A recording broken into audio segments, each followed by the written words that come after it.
Good morning, everybody. After some technical difficulties, we're starting this again. So those of you seeing this will have not known that anything happened. Welcome to Office Hours for May. We're going to be talking about the Search Builder, which is a relatively new feature that was added this past fall during a upgrade. So I used it a decent amount. I haven't gone in and used it exhaustively, but enough to kind of play with it and see what it can do. And it's been really useful. It's mostly really useful for doing things like pulling together groups of material for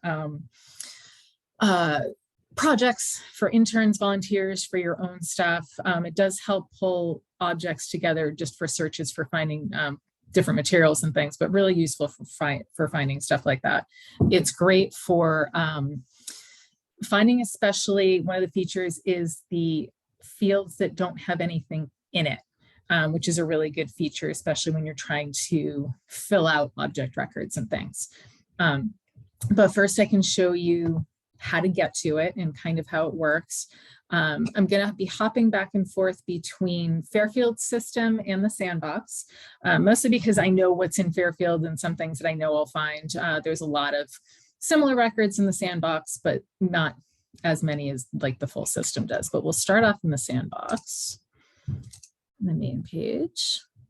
So when you want to find the search builder, it's slightly different than the advanced search, by the way, because the advanced search, you can kind of add different fields, but it's very set in what fields. The search builder allows it to go ahead and add a lot of fields, and you can add a list of things that something has to contain, or parameters that a record would have to meet. So to get there, if you're on your landing page, you'll see your regular new find, manage, import, all that. So if you go to find, you have your list of modules. It is available in each module. So it is available in objects. You'll see it down here, third one down. Entities, same thing, basic, advanced, search, builder, browse, all of them. There are fields that are available, like related entities is kind of available in objects, but you can't really cross search for something. Like you can't say all of my objects that were in this exhibit from the objects part. You kind of have to go about it in a different way. So to get there, if you want to just even go to just click objects, and it'll get you to the object search page. And you'll see over here on the left-hand side, partway down, basic search, advanced search, search builder, browse. So you want to go to the search builder. Oh, and actually this is showing what we were there before. Let me delete it. You'll see what you get in theory. Let me delete that. Let's see. Pretend that bottom part's not there. You'll just see this very plain thing at the top with the and, or, and you'll see add rule, add group, something like that. So if you want to add a rule to start, you'll see like a pull down box, and that'll let you choose which field you want to search on. Keeping in mind, it's really good to be familiar with your field names, because say you're looking for something in description, you have to remember it's actually called physical description or public access description. So it's going to not be under D for description, it'll be down under the P for the physical description when you sort through all of the, or curatorial description too, rather, is one of the ones I'm looking for. That's one of those, I do it automatically. I don't really think about it too hard. And then when I have to think about it, I can't remember what it is. So if we want to search for curatorial description, you want to put your next choice in, and it has options: equal, not equal, begins with, doesn't begin with, ends with, doesn't end with, contains, is empty, is not empty. Lot of choices. So just in general, say that we want to search for whatever records we have that have the word cat in it. So we can say contains cat and then search. So and it'll tell you right here what it finds. So it says our search finds 20 objects with the word cat. And I think I have to confirm. Is this field curatorial? Okay. Look at this one because I'm wondering where it's coming up with cat because I don't see cat. So I think you have to put it specifically in quotes because I'm wondering if it's picking up the cat in the relocated, which is really funny.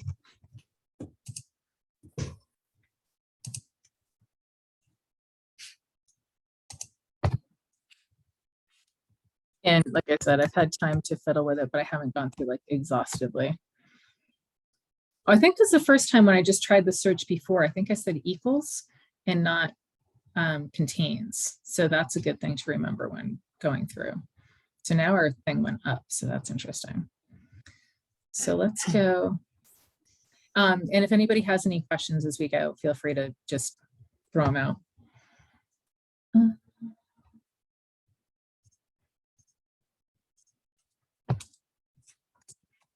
What happens if I use the equal? Do you like when I experiment when I'm supposed to be telling you guys how to use it?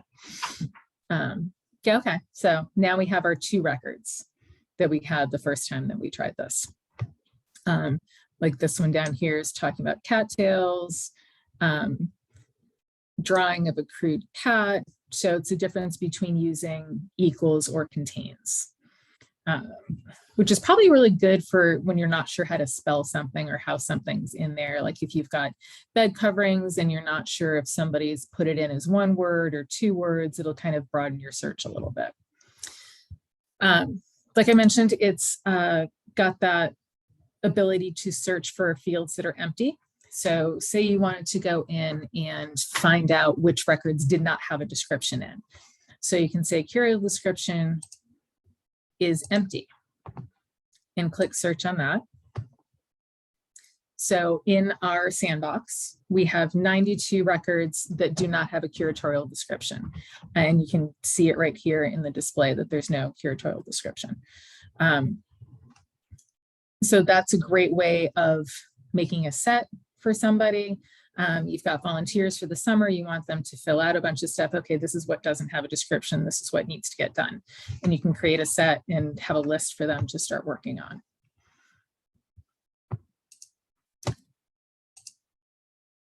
So a couple of things to look out for with this or to use for this. You can use some of the subjects, like some of the Getty AAT and things like that. You do have to use the exact spelling for that or the exact word for that. And it does not have a pull down. Let me go to Fairfield for a second, just for example of one that I had just tried. I'm going to find objects. Let's just go right to the search builder. And this is the one I had tried before, Getty Art and Architectural Thesaurus equals apple pears. I had put in apple pear as a term. And it says I have nothing. If I go and find the exact term and realize that it's apple pears, I can search. We're going to try contains with this one as well. So now here's my 2 of my apple peelers that I have in the collection because the terms in the subject are apple pears. Just something also good to note too, if you haven't noticed already, in the subjects, Getty, usually Library of Congress as well, everything is got an S on the end. Everything is plural. Let's try with contains since we just did that with the other one and see what happens. And try it without the S. Again, I'm experimenting while I'm supposed to be teaching, but it's good. That's the only way I ever learn this, honestly, is just go through and play with it as I go. So if you do it as contains, you'll get 2. So that's a case of if you're not 100% sure of the exact term, you might want to search and don't want to go find it in your system yet. You might want to do it as just a general term and do it as contains, and then you can kind of pare down from there. No pun intended, honestly. So some of the other things, let me check my notes, maybe, because I had a couple examples to show you too.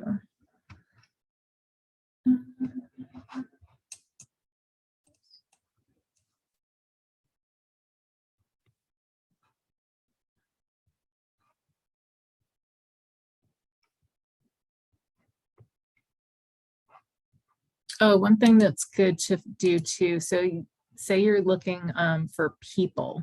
I'm going to stay in Fairfield just because I think a lot of our people are a little bit more filled out. Not to say they all are by any stretch of the imagination. Oh, that was right. One that I'd already done. So this is kind of a good one to do. We have, and a good example of the and or. So in Fairfield, there are the Jennings family. There's a lot of the same family names, as I think you get with a lot of like the smaller towns and things. We have the Jennings, we have the Burrs, we have the Wakemans, we have like endless amount of like big family members. So say if I wanted to go into the collection and find out, okay, what do we have that's related to anybody with the last name Jennings, anybody related with the last name Burr, and that their life dates were less than or equal to 1900. So they were in the system as before 1900, living before 1900. So you can kind of put this. Okay, so it's kind of hard to tell which is which until you play with it. So the and the or, the lighter blue is what you have selected. Or no, the dark blue is what you have selected because I wanted to do Jennings or Burr. And yeah, so Jennings and Burr, and then the or, it should be an and. These guys should be an or.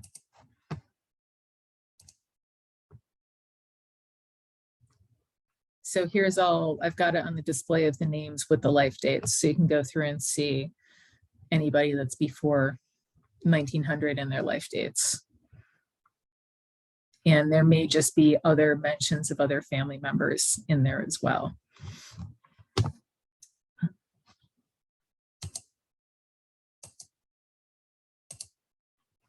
See if I switch on that one.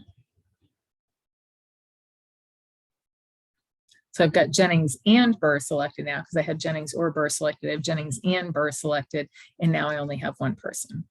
Anna Burr Jennings is listed under that. So it's kind of good for going in and sorting out people if you really need to sort out people or businesses or find something like that in there. And in cases of trying to sort by object, oops, let me see if I can do. Oh, no applicable filters for that. That's interesting. I think you have to kind of go to results, but it's only one thing. So you can't really filter one thing. Let me change them back to do Jennings or Burr. And we can filter from there. And this will just give you filter results by collections, which are archival collections, any papers that we have related to any of them, Captain David Burr Jennings papers, Burr family papers, Jennings family papers, and it kind of goes from there. Go back to objects.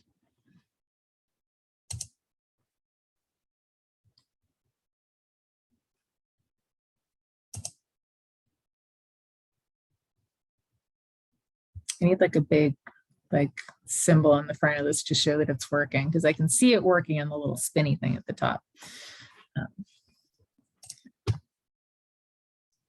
So if you want to go for, say, object titles, we'll go contains dress and see what we got. When you want to add another line, you can add a rule here, add a line there. And you can see what the options are. Oh, let me go down to the bottom. So these are the regular fields at the top for any of the fields in objects, like directly on some of those main pages.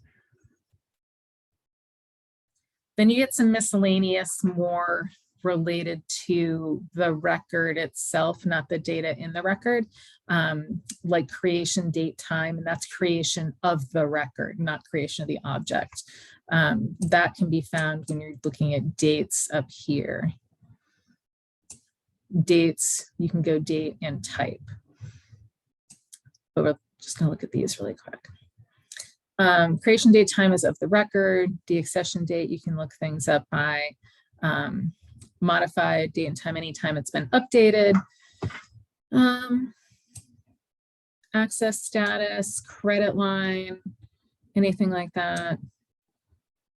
You can go related collections, so any related archival collections. If you want to go by a certain file name or a certain name of the collection, you can do related entities through here. So this is only ones that have been related to your collection. So if we have any dress, and let's say, we're going to put display name, we'll go contains for this. I'll use Jennings. Because again, the beauty of having huge family collections like that is you know you're going to get something. And that moved on me. Contains. So object titles contains dress. So we could get anything. Object name contains Jennings. And that's on an and right now. So it is the dark actually that's what's selected. So search from there. And it's moving. So we've got Annie B. Jennings in a yellow dress. And this is just showing if there's pictures. So some of these don't have pictures associated. So I'm figuring we've got shoes like that. I'm wondering if somebody put like dress shoes in the title. Or had put dress shoes in the title. That's interesting. Because I'm wondering if it, let's look at the log. Get way down. Wedding shoes. This is always really good for trying to figure out how why something showed up in a search sometimes, or when it got changed. All of these have this, all of the records at the log, so you can go in and look. You can see who did it, who went in and changed it, anything that they changed. So like you can go in and see that Lori moved the location or added a location. I changed an object identifier. And I don't see dress shoes anywhere, so that's really interesting. Let me get back to the results that we get for those. I do find in general the searches are pretty broad when you get results. Child's dress, doll's dress, baby's dress, Polynese, bodice and skirt. So you're getting all your things here. And if you, let's do a different display. So if you may notice that when I pull down the display in Fairfield, I get huge bunch of things. So these are all custom displays that I've done mostly for myself for stuff at Fairfield. Most everybody's got just like 2 or 3 canned displays. Like this one I created for deaccession review to show specific fields for a project we were working on. And I've got another one down here with just registrar info and things like that. And a lot of those are not available to the rest of the staff because it's not something that they need and it just kind of gums everything else up. We are going to be talking about displays and sets at some point to get a little deeper into that. And I think my training session for new members, the next one that's on the calendar, is going to be focusing on displays and how to create your own displays, and should be good. And that's definitely open to any existing members as well. So you don't have to be a new member to come to that. So if we look under, let's look at the accession review just for kicks.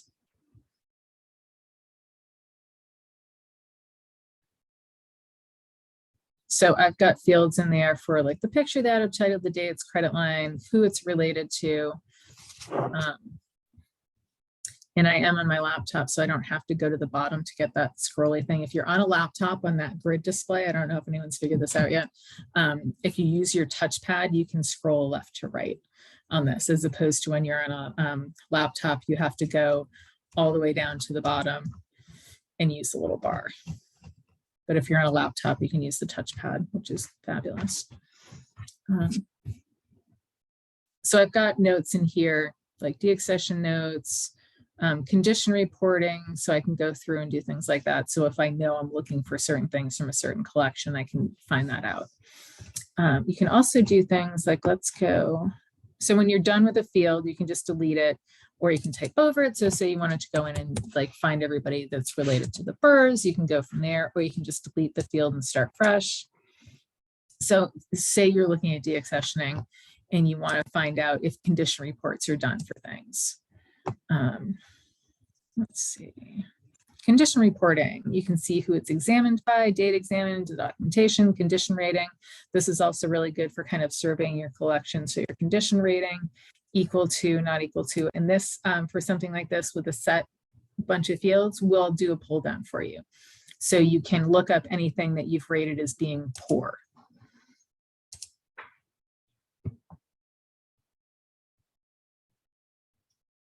So I've got this is poor. I've got how many records? 408 objects.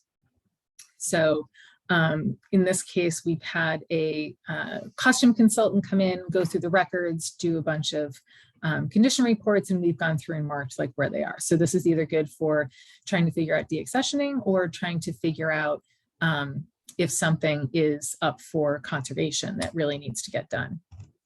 So you can also say here, if you wanted to add another rule, condition is poor, and conservation. It was something else, another field I was just looking for. Oh, deaccession. There's a deaccession recommended little checkbox. And this is a case where I can't remember what it's called. I don't know if we have, if I included deaccession things, we can say, is deaccessioned? Yes, and see if we did deaccession any of these. This is just kind of like a thinking through the process of how you would want to do a search. So we do have stuff that's in here that the condition was poor and that we have deaccessioned. We have a lot of posters that were duplicates and in poor shape. Dress, you can see things that were already deaccessioned and kind of go from there. So we've got things that were rated as poor that are deaccessioned, 76 new objects. And I just want to see if I can get to date of deaccession. Let's say if we don't have the date written down, maybe we'd have to look something up. Zero objects, that's good. So let's say less than 2016 for a date. So I had 61 objects that were deaccessioned before 2016, which is before I got there. So this is kind of a way that you can kind of go through and filter through some of your searches as you go do them as well. So it's definitely a sitting down and thinking through what you want to find and how you want to find it and any projects you might be working on, that kind of thing. There's also, just for kicks, I was trying to think of the name of the, I want to see if they were disposed of or not. And I'm not sure what the name of that field is. Object been treated deaccession. I'll probably have to go look later. Deaccession date. Because there is, a field that says when something was disposed of and how it was disposed of.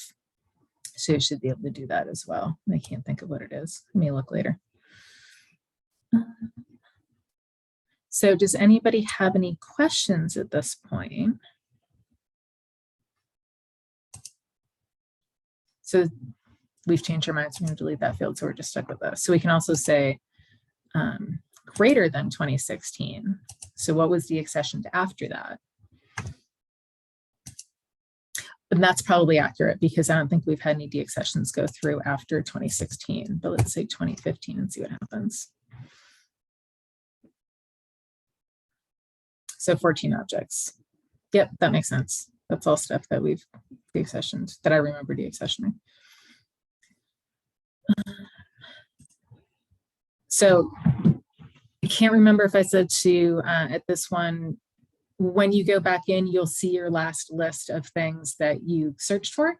And I'm pretty sure it's tied to your login. So when I log in again, I'll see this same search or wherever I leave it. If somebody else logs into it, they probably won't see it from their login.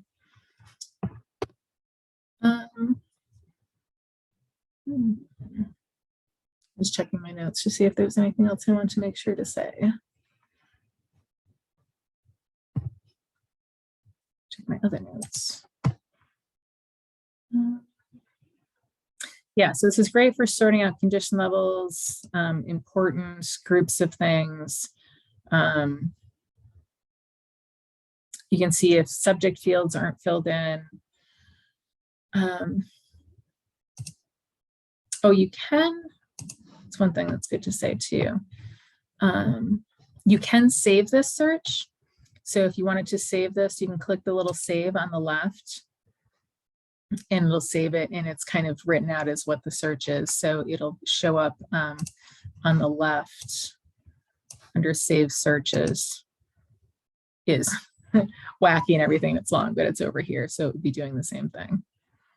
And you would click that and just hit it, which you're not going to see anything because it should come up with the same 14 objects. Yeah. But if it's a search that you want to do over and over again, you can save it there.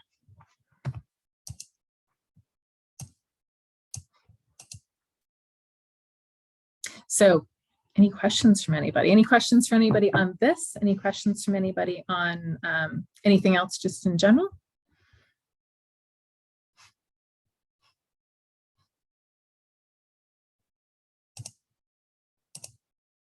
Not data appraisal, I don't have a lot of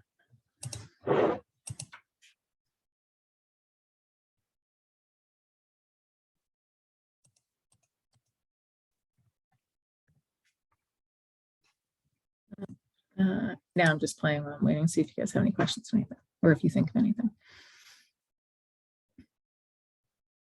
So it's 2 days of two ways of doing this. So I just searched if we have anything in there that's equal to 2018 for an accession number.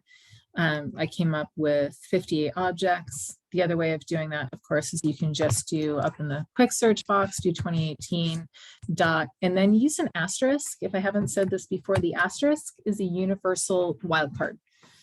So that'll do anything after that. So if I search for 2018 with an asterisk, it'll probably come up with more than that. Oh, it comes up with that. Okay.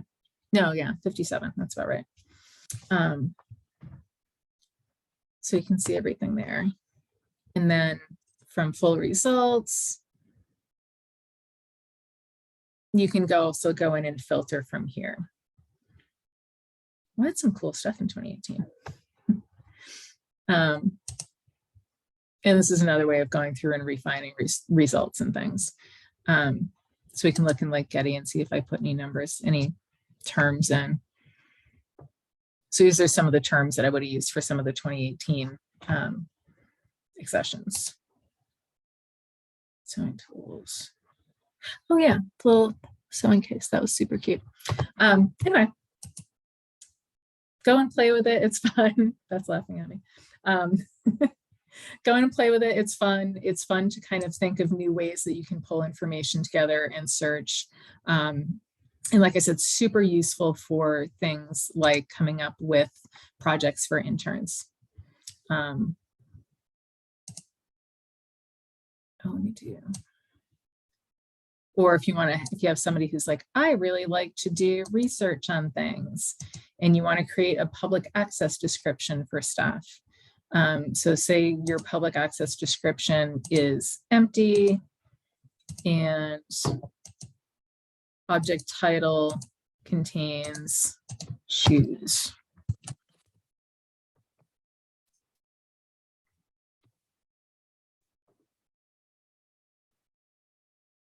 I have 103 records that don't have any public access description. So if you have somebody, an intern that comes in and goes, I love shoes, everything about shoes, I want to do research, you can pull something together like this and they can go in and do some research on like why Mary Alice may have given them to us, what they're like.